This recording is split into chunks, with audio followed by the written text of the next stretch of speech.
The tiger of the sacred forest, a blood debt from the past. Welcome back, dear listeners, to Untamed Echoes TV. Tonight, we invite you to set aside the noise of the city and follow in the footsteps of brave hunters as they journey deep into the sacred wilderness, where human laws mean nothing before the judgment of nature. This is a story of survival, of courage, and of a legendary blood debt between man and beast. Now let us begin. The tiger of the sacred forest, a blood debt from the past. The roar in the valley of death. The village of An Linh lay nestled at the foot of the mighty Truong Son Range, a land shrouded in mist year-round, where ancient forests still held countless secrets. The villagers lived in peace, sustained by their fields and the cool stream called Nuoc Lan. Life was quiet and steady until one fateful evening. As old Bay Jat was driving his buffaloes home from the fields, a terrifying roar shattered the stillness. It was unlike any sound he had ever heard, fierce, furious, and filled with a chilling hatred. The herd panicked and scattered. When he gathered his wits, the strongest buffalo, the lead of his herd, was gone, leaving only a trail of fresh blood leading into the forest's darkest place, a place the villagers called the Valley of Death. The news of a tiger's return shook the village. For decades, no one had seen the Lord of the Jungle in this region.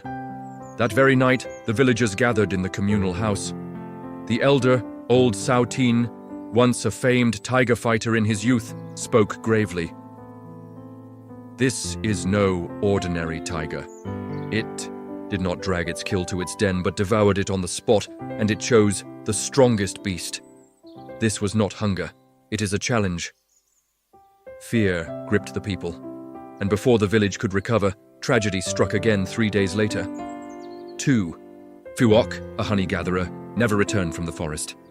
Searchers found only his torn basket, a broken machete, and a dried pool of blood by the stream. Grief and dread hung over the village. In that grim moment, Dung, the only son of elder Sao Tin, rose to his feet. Barely in his 20s, tall and broad-shouldered, Dung was the village's finest hunter, brave and silent. He saw terror in the women's eyes, despair in the men's faces. He knew if no one acted, the village would drown in fear and death. "Father elders," Dung declared firmly, "if we do nothing, more lives will be lost. Tomorrow I will lead a hunting party into the Valley of Death to find this beast." Pride and worry flickered in Sao Tin's eyes. He nodded. The hunting party of 14 of the strongest and most seasoned men was formed, led by Dung. They carried machetes, bamboo spears, thorn traps and nets, along with 2 sharp hounds, Ven and Mook. Before departure, the villagers gathered to offer sacrifices to Gyang, praying for their safe return. They marched into the Valley of Death, a place even the bravest rarely dared to enter. The deeper they went, the darker and damper the forest grew. The first day passed uneventfully, but on the second day, crossing a muddy clearing, Ven suddenly barked furiously. Dung's heart tightened.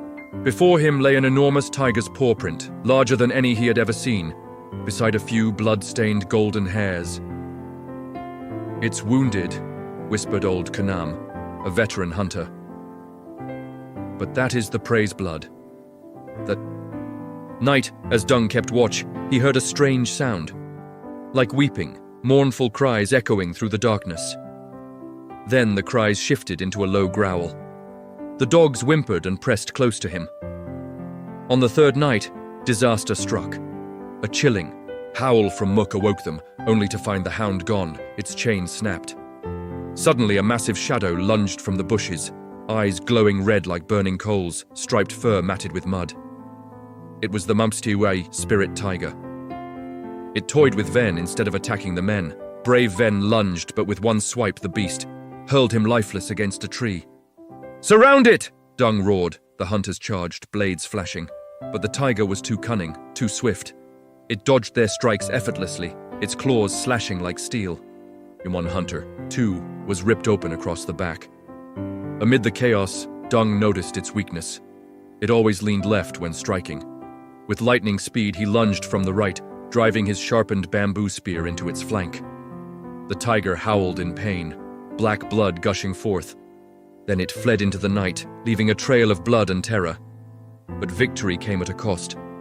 2 died from his wounds, then 2. Morale faltered. Some wanted to abandon the hunt, believing this was no tiger, but a demon. That night, Dung dreamed of an ancient chieftain, bound to a tree, a spear through his chest. With eyes burning with hatred, the man whispered, "I was betrayed. Blood must be repaid with blood." The curse revealed the next day while tracking the wounded beast. The hunters encountered a mysterious hermit deep in the forest. The old man said, "You hunt what was once human. He was a mighty chieftain, betrayed and slain by his own brother in this valley. His vengeful spirit entered an orphaned tiger cub, and through decades it has become a spirit beast. It does not kill at random. It seeks those who bear the betrayer's blood." The hunters froze. They realized the victims, Bejat, Tufuok, were distant kin of an ancient rival clan of An Linh. A heavy weight fell upon Dung's shoulders. This was no mere hunt. It was a battle to end a curse. And he knew that as the elder's son, he was the beast's final target. He resolved to face it alone. Sending the others back, he carved a spear from the hardest ironwood in the forest, preparing for the final duel.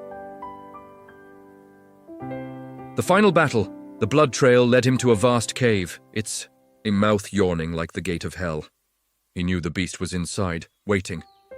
Planting his spear in the ground, he sat and waited. At dusk it emerged, larger, more ferocious than ever, its wound driving it into madness. It charged like a storm. But Dung, calm and agile, dodged and used the rocky terrain to his advantage. For hours they fought, both bleeding, both exhausted. Finally, as the tiger lunged, Dung stood firm, thrusting his spear with all his strength into its chest, piercing its heart. The beast let out one last roar, part agony, part release, before collapsing. As it died, Dung saw a thin white mist rise from its body, forming the image of the ancient chieftain. The spirit bowed to him, then faded into the sky. The curse was broken. Epilogue: Lê Dung returned to the village, not as a triumphant hero, but as one who bore the weight of the past. He had slain the spirit beast, but understood a bitter truth. In the struggle between man and nature, there is no true victor, only loss, sacrifice, and lessons written in blood. And so our story ends, with a tragic yet cathartic conclusion, closing a curse that had haunted generations. Lê Dung brought peace to his people, but the scars in his heart and the memory of the forest's cry would endure forever. Thank you for listening to this tale on Untamed Echoes TV. Until we meet again in the next Echo of the Wild.